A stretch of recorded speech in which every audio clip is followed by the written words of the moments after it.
जम्मू कश्मीर, हिमाचल प्रदेश, उत्तराखंड में बारिश का प्रचंड प्रहार हो रहा है। पंजाब के अमृतसर, पठानकोट समेत 8 जिलों में बाढ़ के हालात बने हैं। 250 से ज्यादा गांव में 5 से 15 फीट तक पानी भर चुका है। बाढ़ में अब तक 8 लोगों की मौत हो गई है। उत्तर प्रदेश में भी बाढ़ ने तबाही मचाई। क्या पहाड़, क्या मैदान। इंद्रदेव लगता है हम धरती वासियों से बेहद नाराज हैं। पहाड़ों पर तो बादल फाड़ बारिश हो रही है। जम्मू में पिछले 100 साल में ऐसी बारिश देखी ही नहीं। बादल फाड़ बारिश ने कैसे कहर बरपाया, आपको दिखाते हैं ग्राउंड जीरो से हमारी खास रिपोर्ट।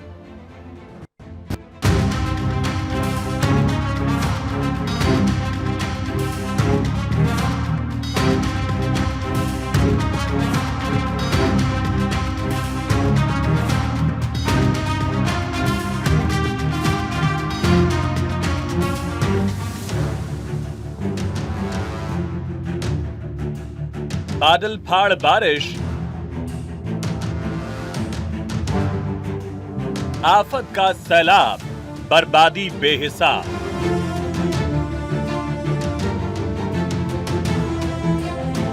बारिश का प्रलय काल, जमींदोज होते घर।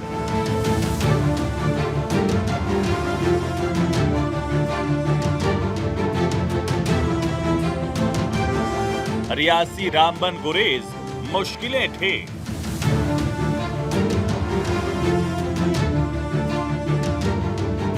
चंबा में प्रहार भयंकर, तबाही का मंजर।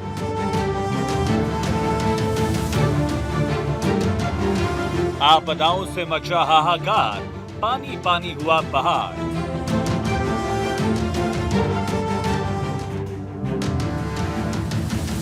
कुदरत का जल आक्रमण। पहाड़ से लेकर मैदान तक पानी ने तांडव मचाया हुआ है। रामबन जिले के राजगढ़ गांव में बादल फटने से 5 लोगों की मौत हो गई।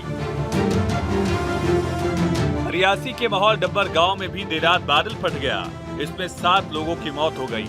हिमाचल के मंडी के नसेड़ी नाला में बादल फटने की दुखद घटना सामने आई। कल देर रात को आए पानी और मलबे के सैलाब में कई गाड़ियां बह गई। लेकिन सबसे बड़ा सवाल ये तस्वीर उठा रही है। चंबा की रावी नदी में करोड़ों की लकड़ी बहकर आई, जिसने सबको हिलाकर रख दिया। क्योंकि जिस कुदरत की वजह से तबाही मची है, उस कुदरत को कैसे नुकसान पहुंचाया गया, उसकी गवाही दे रही हैं ये तस्वीरें।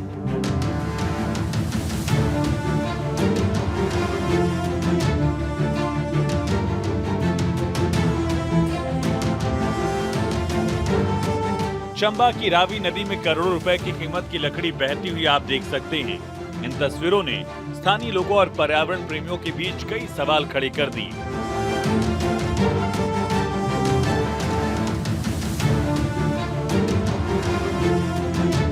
आखिर इतने पेड़ कैसे कटे, किसने इन्हें काटा? विशेषज्ञों का कहना है कि अगर जंगलों की अंधाधुंध कटाई जारी रही तो प्राकृतिक आपदाओं का खतरा लगातार बढ़ता रहेगा। ये जंगलों की कटाई का ही तो नतीजा है कि कश्मीर से हिमाचल में बादल फटने से आई बाढ़ कहर बरपा रही है।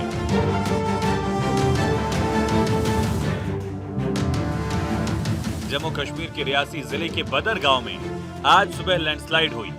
मलबे से अब तक 7 शव बरामद किए गए हैं। यहाँ और भी लोगों के फंसे होने की आशंका है। बाकी लोगों की तलाश जारी है। रामबन के राजगढ़ में बादल फटने से 4 लोगों की मौत हो गई। 2 लोग लापता हैं, उनकी तलाश जारी है। हमने घटनास्थल पर आकर जो डेड बॉडियों को पानी से और जो मलबा में दबी हुई थी उनको बाहर निकाला और उनके घर पे सेफ पॉइंट पे पहुंचा के उनकी हेल्प करने की कोशिश में मिलके, साथ में एसडीआरएफ भी है और सिविल पुलिस भी है, साथ में अभी आर्मी की भी एक टीम आई हुई है। सब मिलकर मुसीबत की घड़ी में हम कोशिश कर रहे हैं कि जो मिसिंग है उसको हम सर्च कर रहे हैं। ये चुनौती बहुत एक कड़ी चुनौती है हम लोगों के लिए। एक प्राकृतिक आपदा है। ये हमारे कैंप में भी हम लोगों के भी एक बहुत बड़ी मुसीबत आई थी। उससे हम उसको भी करके पहले हमने लोगों की जान बचाने की कोशिश के लिए और जो भी आम जनता की हेल्प के लिए हमें जो हमेशा तत्पर रहते हैं। कहीं पे भी ऐसी हमको सूचना मिलती है तो हम हमेशा इसके लिए तैयार रहते हैं और तुरंत पहुँचते हैं हम यहाँ पे। जम्मू कश्मीर के बांदीपोरा जिले के गुरेज सेक्टर में 26 अगस्त की रात को बादल फटा था। उत्तर कश्मीर के सीमावर्ती गुरेज सेक्टर के तुलैल इलाके में बादल फटने की घटना घटी। इसके कारण अचानक आई भारी बारिश से लोगों में दहशत पैदा हो गई।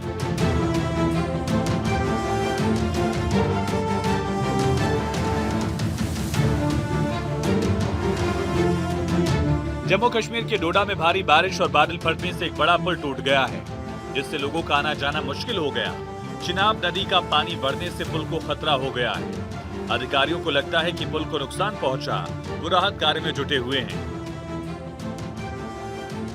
भारी बारिश के चलते माता वैष्णो देवी की यात्रा 26 अगस्त से बंद है। दर्शन करने आए यात्री इंतजार कर रहे हैं कि यात्रा शुरू हो जाए, फिर माता रानी के दर्शन करके ही जाएंगे। यात्रियों की मांग है कि श्राइन बोर्ड जल्दी से क्लियर करे कि यात्रा कब खुलेगी। श्राइन बोर्ड द्वारा क्लियर करने के बाद ही डिसाइड करेंगे कि हमें घर वापस जाना चाहिए या माता रानी के दर्शनों का इंतजार करना चाहिए।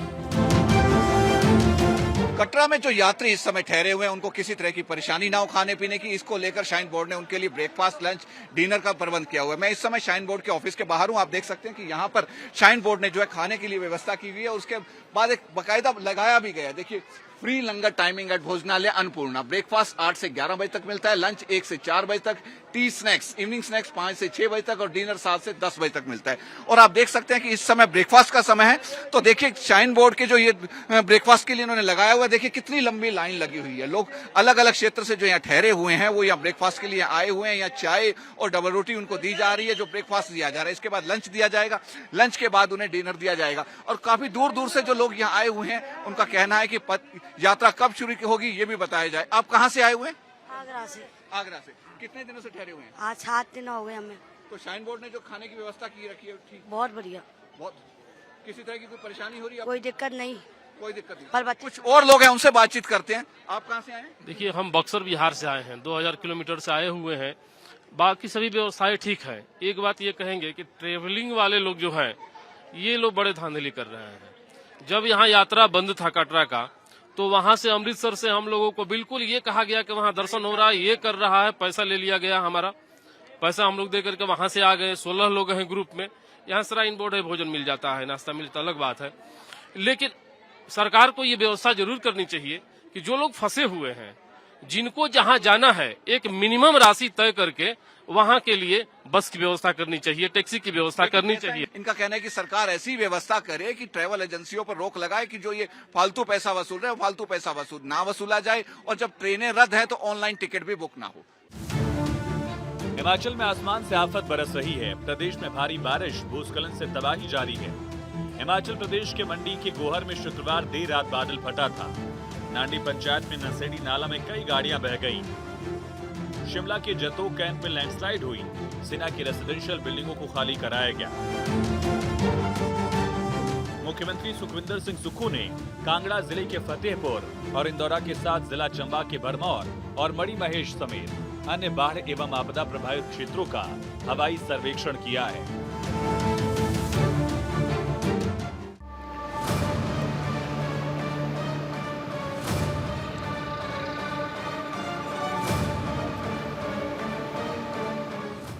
उत्तराखंड में भारी बारिश, मलबा बहाव ने जनजीवन संपत्ति को भारी नुकसान पहुंचाया। रुद्रप्रयाग, चमोली, बागेश्वर, टिहरी जिलों में 5 लोगों की मौत हुई, 3 घायल और कम से कम 11 लोग लापता हैं। उत्तराखंड में भारी बारिश को लेकर मौसम विभाग का अलर्ट लोगों की चिंता बढ़ा रहा है। ऐसे में देहरादून समेत कई जिलों में एक बार फिर से तेज बारिश भी देखने को मिली है। राज्य में पिछले कई दिनों से लगातार बारिश लोगों की मुसीबत बढ़ा रही है। इस दौरान विभिन्न क्षेत्रों में बादल फटने से खासा नुकसान होने की भी खबरें मिल रही हैं। उधर दूसरी तरफ राज्य के अधिकतर जिलों में अगले 24 घंटे के लिए भारी बारिश का अनुमान लगाया गया है। उत्तराखंड में बाढ़ प्रभावित क्षेत्रों का मुख्यमंत्री पुष्कर सिंह धामी ने निरीक्षण किया। अधिकारियों को प्रभावितों को तत्काल राहत पहुंचाने, अलर्ट मोड पर रहने के निर्देश दिए हैं। पहाड़ों के साथ मैदान का भी बुरा हाल है। उत्तर प्रदेश के मुख्यमंत्री योगी आदित्यनाथ ने आज वाराणसी प्रवास के बाद गाजीपुर में बाढ़ प्रभावित इलाकों का हेलीकॉप्टर से हवाई सर्वे किया। हेलीकॉप्टर से बाढ़ की स्थिति का जायजा लेने के बाद जिला मंडल स्तर के अधिकारियों को दिशा निर्देश दिए। मुख्यमंत्री ने कहा कि बाढ़ प्रभावित लोगों को किसी भी प्रकार की असुविधा न हो, इसके लिए हर संभव प्रयास किए जाएं। उन्होंने ये भी निर्देश दिए कि प्रशासनिक अमला लगातार निगरानी करता रहे। शिविरों में रहने वाले लोगों को भोजन, पानी, स्वास्थ्य सेवाएं समय पर उपलब्ध कराई जाएं। सीएम ने साफ किया कि प्रदेश सरकार हर नागरिक के साथ खड़ी है आपदा की इस घड़ी में किसी को भी घबराने की जरूरत नहीं है। सीएम योगी ने मवेशियों के चारे, पीने के पानी की शुद्धता, स्वास्थ्य सेवाओं पर विशेष ध्यान देने को कहा। साथ ही बाढ़ग्रस्त गांव और साथी इलाकों में दवाई, anti snake venom, anti rabies टीकों की पर्याप्त उपलब्धता सुनिश्चित करने का आदेश दिया। सीएम योगी ने राहत और बचाव कार्यों को और तेज करने और बाढ़ पीड़ितों को तुरंत सहायता पहुंचाने पर जोर दिया है। यूपी में इस साल मानसून ने जमकर कहर बरपाया। कई जिलों में बाढ़ का असर जारी है। आधिकारिक आंकड़ों के मुताबिक 43 जिले प्रभावित हैं।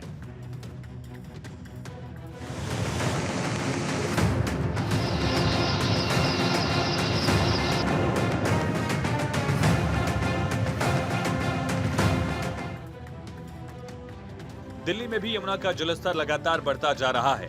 पहाड़ों पर हो रही भारी बारिश, हथनीकुंड बैराज से छोड़े जा रहे पानी के कारण हालात और गंभीर होते जा रहे हैं। फिलहाल दिल्ली में यमुना नदी खतरे के निशान से ऊपर बह रही है।